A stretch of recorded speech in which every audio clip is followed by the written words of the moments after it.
Welcome back. We have breaking news. The December jobs report due out in about 2 minutes' time. We are expecting 164,000 jobs added to the economy in the month of December. We're expecting the unemployment rate to hold steady at 3.5%. Markets are rallying this morning headed into this report. We have another round of record highs ahead of the report. Dow Industrials up 39 points off of the highs this morning, but nonetheless real close to that 29,000 level.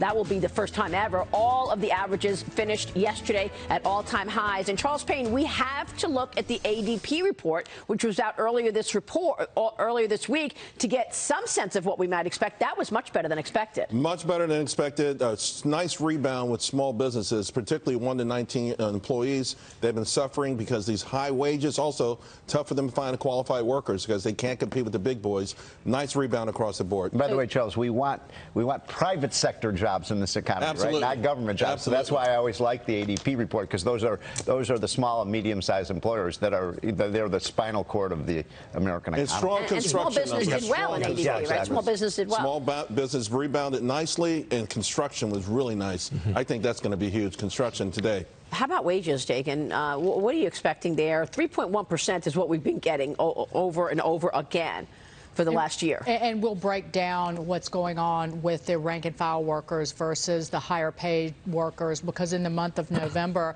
the pay for the bottom 25% rose 4.5%. For the top 25%, it was 2.9%. So again, over and over again, this is narrowing the inequality gap. And by the way, income inequality is narrowing. Really I was just important going to point say right that. here. We actually are seeing a reduction in income inequality in the wage gap in America, which is exactly the opposite of what some of these presidential You candidates wrote an op-ed on this in the Journal. Yeah, what? exactly. $5,000 4 months ago or something. That was a great That's piece right. that you wrote. Oh, thank you. Yeah. A $5,000 increase per family in 3 years. That's a lot. That's huge. So don't be fooled by that average increase of 3.1%. I think in that article you said high school dropouts, their wages are up 9%. Yeah. The bottom decile of the income up 7%. The unemployment rate for high school dropouts is at a record low. Yeah, amazing. Yeah, I read that in the Journal this morning.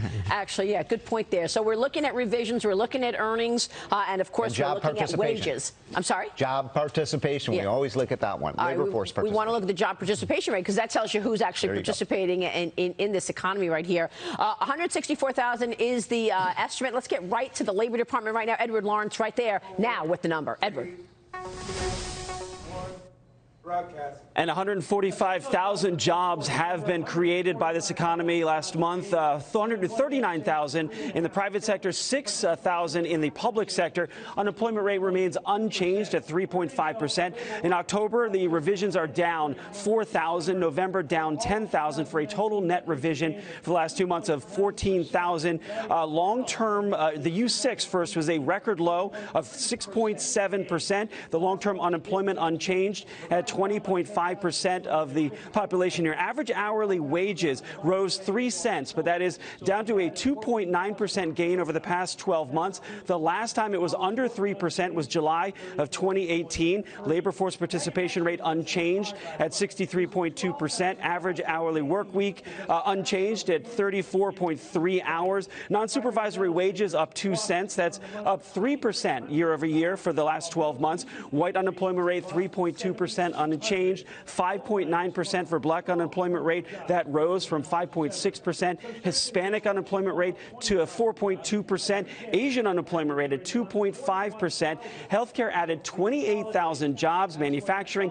losing 12,000 jobs. Mining losing 8,000 jobs. And retail adding 41,000 jobs. Construction on the positive side at 20,000 jobs. And leisure and hospitality at 40,000 jobs. So the bottom line here, creating 145,000 jobs last month. Unemployment rate remains at 3.5%, but that average hourly wages is now under 3% for the last 12 months at 2.9%. Back to you guys. All right, Edward, thank you. Markets pretty steady here, even though this number was weaker than expected. We were expecting a slower pace in the final month of the year, right, John? Yeah, yes, we were. And let's not forget the growth of the labor force because of demographics is slowing down. So it becomes very difficult to sustain payrolls growth close to 200,000. And in fact, I think the way it stands today, as long as we grow payrolls between 75,000 and 100,000 new jobs, the unemployment rate will not rise. And that's of critical importance. All right, let's get to John Hilsenrath. What do you think, John? How do you see it?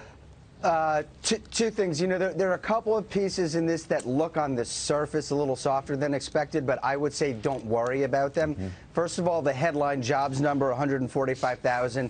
That's after a very strong November. You average the two out over 2 months, and we still have right down the fairway employment growth. On that wage number, it looks a little soft, but there's a calendar quirk. The 12th of the month when the survey is done happened in a different week than the 15th of the month when most paychecks come through. In those instances, you tend to get wage numbers that are a little bit soft, but I wouldn't get too alarmed by that. This number, this report is right down the middle of the fairway. The economy is on strong footing going into 2020. Markets are actually up from before the number, Dagan. You said exactly that a few minutes ago on the 15th of the month. Right, that the wage number, if it's surprised to the downside, there would be a reason for that. Plus, non-supervisory wages grew at 3%. Again, that has been something we've seen over and over, month after month, where non-supervisory wages, your rank-and-file workers, their pay is going up faster than the overall average, and certainly has been faster than the top earners in this country. So rank and file making more, seeing wage gains outpacing that of their bosses in terms of percentage growth. One other thing to add, that, and it's Ed at the Labor Department mentioned this, that October and November were only revised lower by, I think it was 14,000 jobs. So that is a revision to the downside, but not dramatic. So still a healthy more than 250,000 jobs added in November. So the reason I hesitated when you asked me a few minutes ago about this jobs report, you know, I anticipated we might be a little bit lower and we might get those downward revisions. But you didn't want to stick your neck out. Yeah, well, no, but because you did last month. It's just hard to sustain 200,000 jobs a month when you've got such a tight labor market. I agree with John Hilsenrath. You're exactly right, John. This is right down the middle of the fairway. Maybe slightly weaker than we hoped for. Well, the wage is weaker as well, only up 0.1%. We were expecting I'm not too concerned. No? The one number that actually concerned me a little bit. What was the number for manufacturing? That down was 12. Manufacturing and mining lower. And that's a little concerning. Declining jobs in Goods manufacturing. producing overall was, for me, the really disappointment here. Mining down 8,000. You know, our rig counts have dropped dramatically. No one talks about this because they're still producing a strong amount of oil, but the rig counts themselves, we're at 2017 levels now. I'm not sure what's going on there. Well, it's low prices. No, but I'm just saying. But but when you lose 8,000, these are great paying jobs. I mean, it's a small number, but I don't like seeing us lose those jobs. And of course, I thought construction was going to be 30 or 40,000. Yeah, and this report tells us that inflation expectations, if anything, move lower in response to the jobs report, and this should prevent interest rates from rising to any degree that might be disruptive to the economy. So there is the good news, though, is that the real unemployment number, the U6, at a record low. We should point that out. That is the real unemployment number. It's at an all-time record low. And you know what, Charles, that really shows is that the big problem right now, frankly, with the labor market, and we hear this from businesses all over the country, is finding the workers. And so now you're getting a lot of these workers that are on the sideline.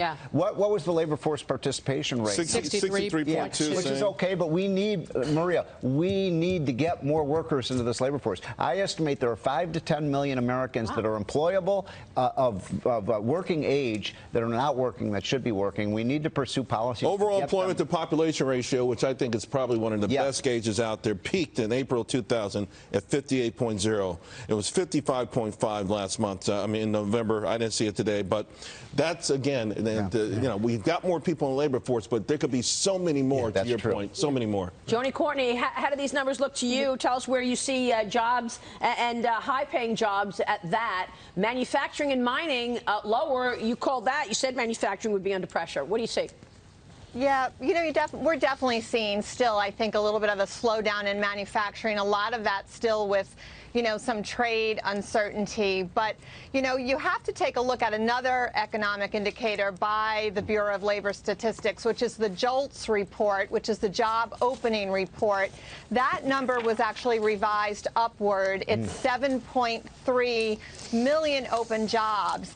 And I did a quick survey, Maria, when I knew I would be on this morning, and I asked all of my managers throughout the U.S., you know, California, Colorado, Texas, Florida, like, how are they feeling about the market? And right now, they are having an influx of job openings and demand, and the challenge still, to what Charles and Steve Moore were speaking about, is the tight labor market. So the jobs are definitely out there. There is a demand. We are seeing wages increase. I think we're going to continue to see that.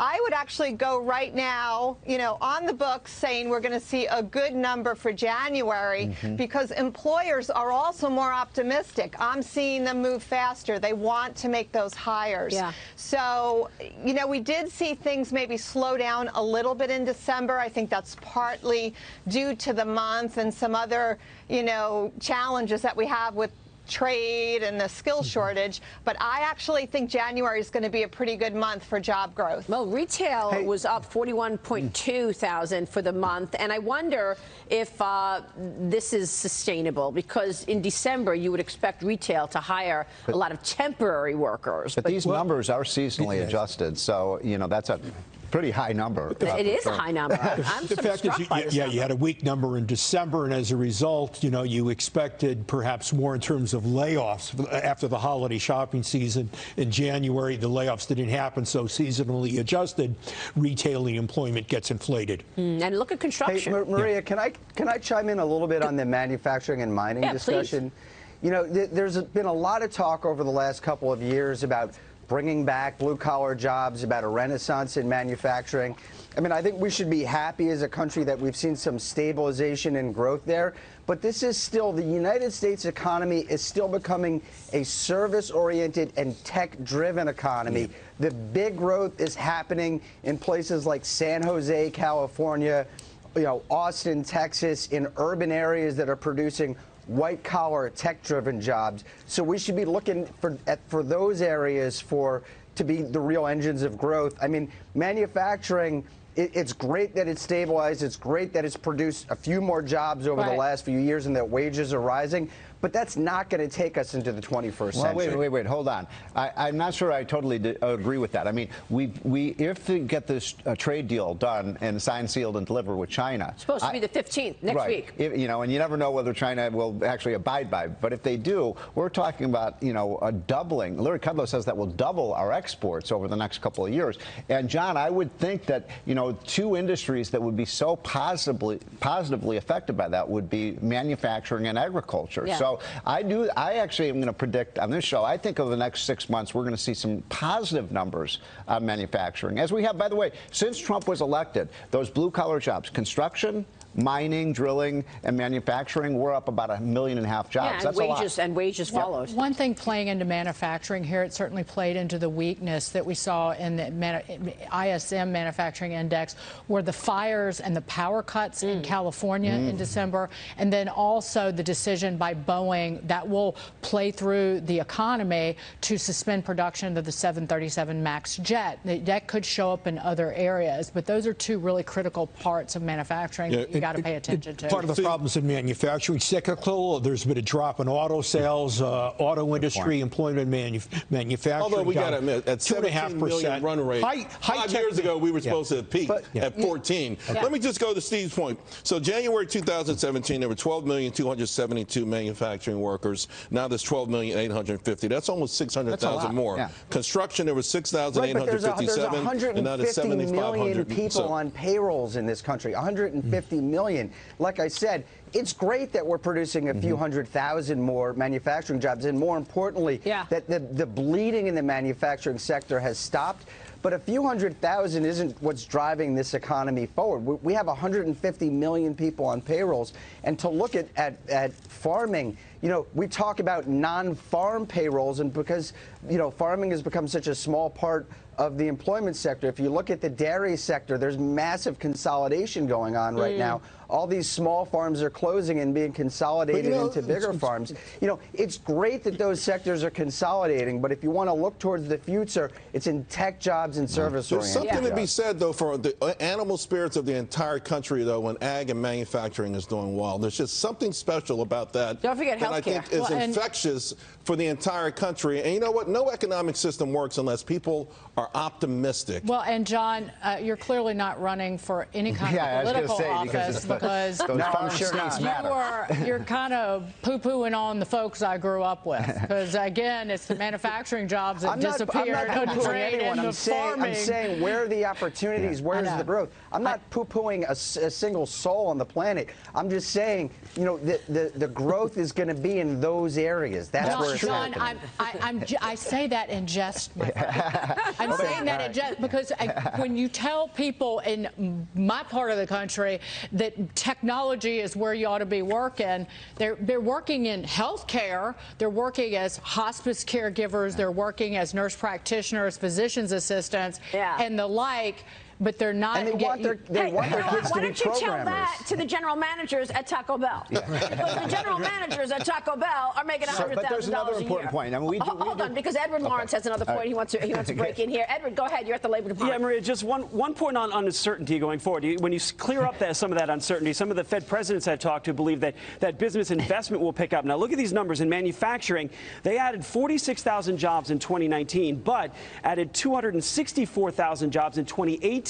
Room for growth there once the uncertainty clears up. Construction, they added 151,000 jobs in 2019, but 307,000 jobs in 2018. So there's room for growth once you get some of this uncertainty cleared up. And that's what I was hearing from President Neel Kashkari, the Minneapolis Fed president. Yeah, it's a great that some point. of that business investment will start to pick up once the uncertainty clears up. Well, you hope so. And you feel like maybe the uncertainty is beginning to clear up. We are expecting the phase 1 of a China deal to get signed next week. On the 15th, we are expecting USMCA to pass the Senate in the next week. We'll see about that. But once that clears up, you got to believe that the uncertainty lessens. Let's not forget that lower interest rates, they came down dramatically in 2019, benefit the economy with a lag. So it may not be until we're well into 2020 that we begin to see a sizable pickup in home sales in response to very low rates. We're going to see. I think the reason I was bringing up agriculture and manufacturing is exactly the point you were making, Charles.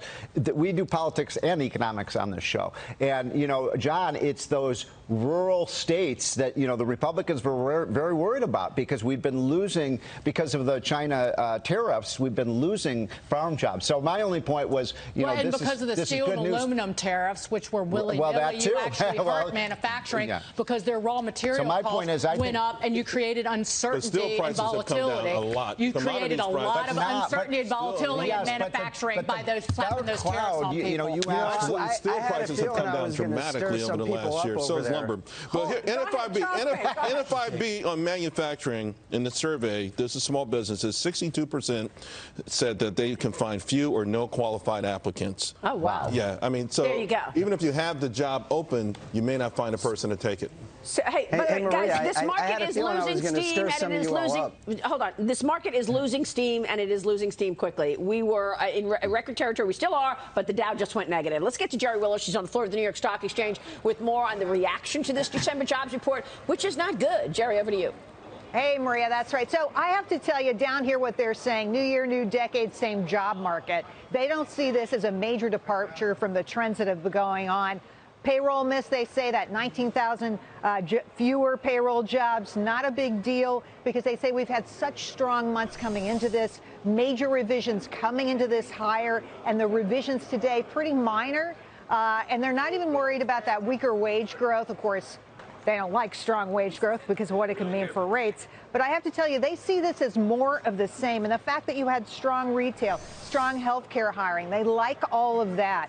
I have to tell you, people down here say, we're looking at the Dow futures. They were up 43 when the jobs report came out, now up to basically unchanged. They say this is exactly what we expected, not a big difference. And they say we're still going to 29,000 today on the Dow. Back to you. All right, so more reaction to this huge run-up in stocks than the actual jobs reports. And let's just point one thing out. Yesterday, the Dow was up 211 points. Yeah. Percentage-wise, that was 0.74%. Good. From 1928 on, guess what the average move on the up day is? 0.073%. Okay. 200 points is an average up day these days. So 10 points, 30 points, noise right now. Nice, sweet. Yeah. Nice 401k move there. I like it. I like it a lot. John Hilsenrath, you were making a point earlier. Go ahead, sir. Oh, no, I was just kidding around. I was saying I thought I was going to stir some of you all up talking about manufacturing and mining and ag, and I guess I did. But Oh, sorry, John. Go ahead. Go ahead.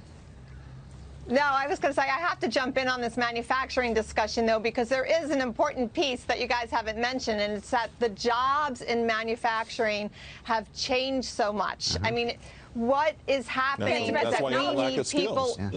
Yeah, you need technical skills. I mean, you're working with robotics. I don't know if all of you have seen some of these manufacturers in the U.S., but they are the most state-of-the-art environment. So when you think of manufacturing jobs, maybe from 20 years ago to what they are today, it is very different. It is virtual reality. It's augmented reality. So the skill set for the worker there has changed. And I will tell you, the jobs are there. The jobs are coming.